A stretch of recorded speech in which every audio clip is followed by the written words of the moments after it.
Bonjour, Monsieur le Président. Merci beaucoup. Bonjour, Monsieur le Ministre. Ravi de vous revoir ici aujourd'hui. Nous avons eu l'occasion de passer 2 jours avec vous, où il y a eu beaucoup d'échanges entre nous. Vous êtes un homme qui avait de l'écoute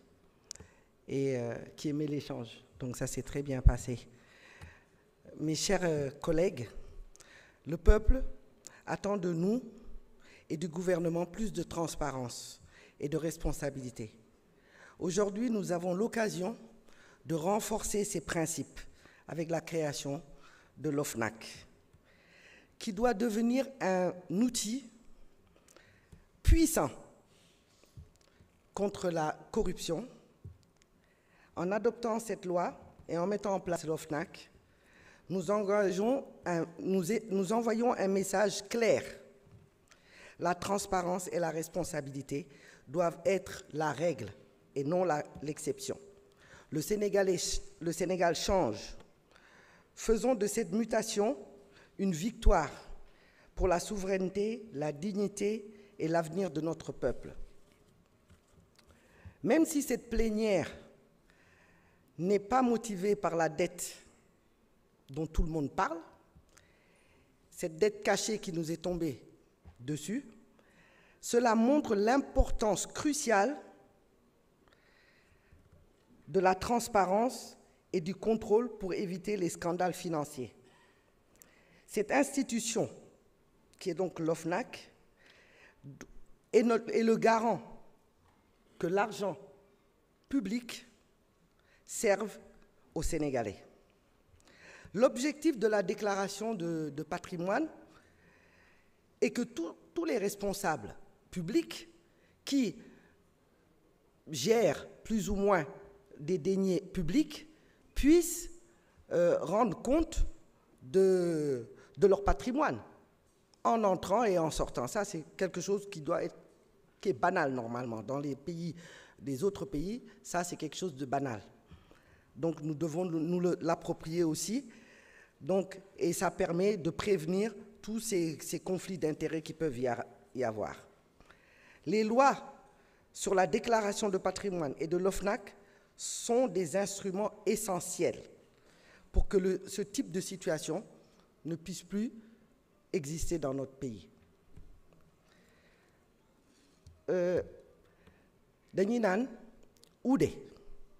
nu mu la gisee rek la lay óowalee ñun askanu Sénégal nañu waxante dëgg bu ñu bëggee dindi guerre ci réew yow mi ci sa bopp da ngay bañ guerre parce que pour que mu am ku ñu guerre dafa am kuy geraate te loolu dafa bokk nag bu dee dañuy waxante dëgg rek ci suñuy jikko nag dafa war a changer parce que monde bi mu ngi changer nit ñaa ngi ñuy xool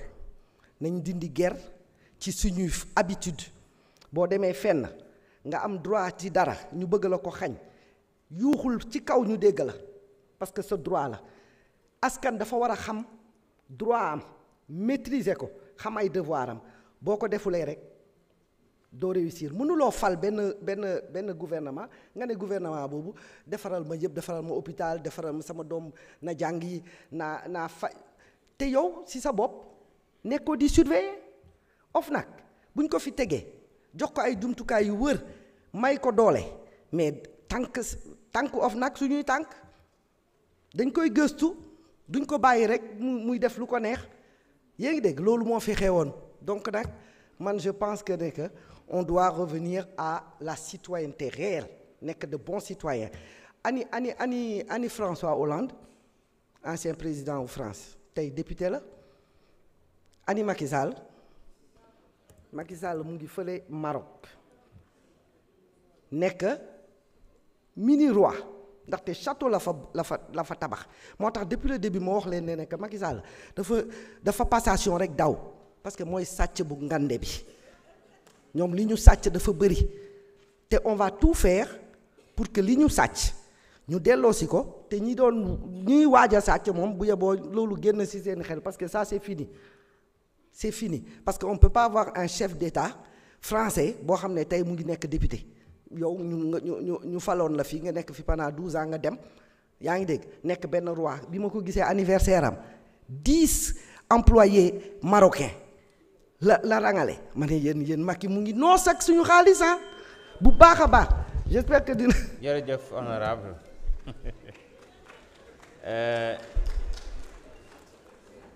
ñu ngi jox kàddu gi honorable Amy Ndiaye honorable Ibrahima Mbodj mën nga waajal.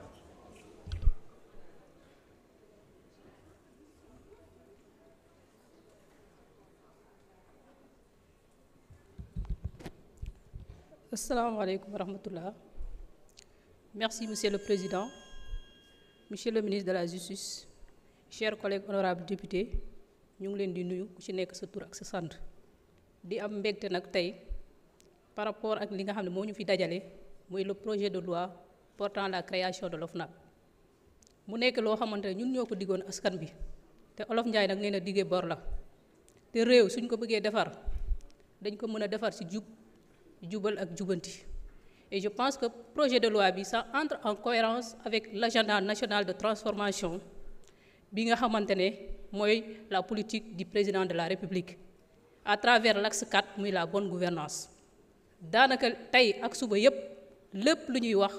diko waxtané ça tournera autour de la transparence. Parce que nak deuk comme ni mako waxé sank jubal ak jubante mom lañ jaay askan bi té mom lañ fassiyéné diriger réew mi. Parce que tey jii je crois que am na sama naataango yi nga xam ne wax nañ ko sànq affaire inondation tey jii boo demee Diop Ndofène seen proviseur ci abri provisoire délabré fa lay nekkee di fa jàngale. nga dem ci commune de Thiaré Ndialgui daanaka dans le département nos forages sont devenus vieillissants te je pense que l'accès à l'eau ne doit pas être un luxe. Des services sociaux de base tey dama jàpp ne ñi nga xam ne ñoom ñoo fi nekkoon yor réew mi suñu doxale woon ci jubal jubanti tey duñu toll fii. Donc il est temps nag de corriger et le président de la République et son gouvernement ñu ngi ci en tout cas par rapport à cela ñun assemblée nationale bi nga xam ne ñoom ñooy représenter askan bi dañ leen ci ànd gunge leen ci te c'est pas anodin qu'au moment où on parle de transparence ce qui était là pendant 12 ans sont devenus non transparents kenn gisu leen parce que tout simplement dama jàpp ne suñ fi toogoon dinañ xaw a am kersa fu ñu waxee loo xam ne jubal jubanti puisque ils n'ont jamais été dans ça. u foog Sénégal u foog département de Fatick u foog commune de Diouroup u foog Njongolor in way sima oxu refna no gonum fu simangolum leyanu ne ke taxna i teew mene xaye ka ref ka andoona yee ka fog no jiko in te ref jof parce que koy saate o buganga no xemban il faut ke andoona yee fop a mbogin pour o njiriñ saate fe xaye je pense que we andoona yee den nde'u meen a mbi'anga ke da mbarena mbi' a adinu jof nu ne da ñaaƴnita na ñaaƴin doon den je pense que on n'en sera pas là aujourd'hui bo i ndetanga Tofay forage paanu Patar Sine u gariranga Diop Ndofène je parle des projets d'électrification du PIDC nga xam ne dañ ko arrêté à travers des parce que dañu nekk di def ay audits pour dire que ces gens-là nan la ñu yore woon réew mi donc di wax rek la foog séeréer in way layanu ne ge i mbaru changer la donne en accompagnant le président de la République en accompagnant son gouvernement pour véritablement i mbaagu mettre en place le jubal jubanti wasalaamaaleykum wa rahmatullah ñu ngi leen di sant di leen di gërëm. jërëjëf honorable Amy Ndiaye kon ñu ngi jox kàddu gi Ibrahima Mbodj Mayaabe Mbaye mën na waajal.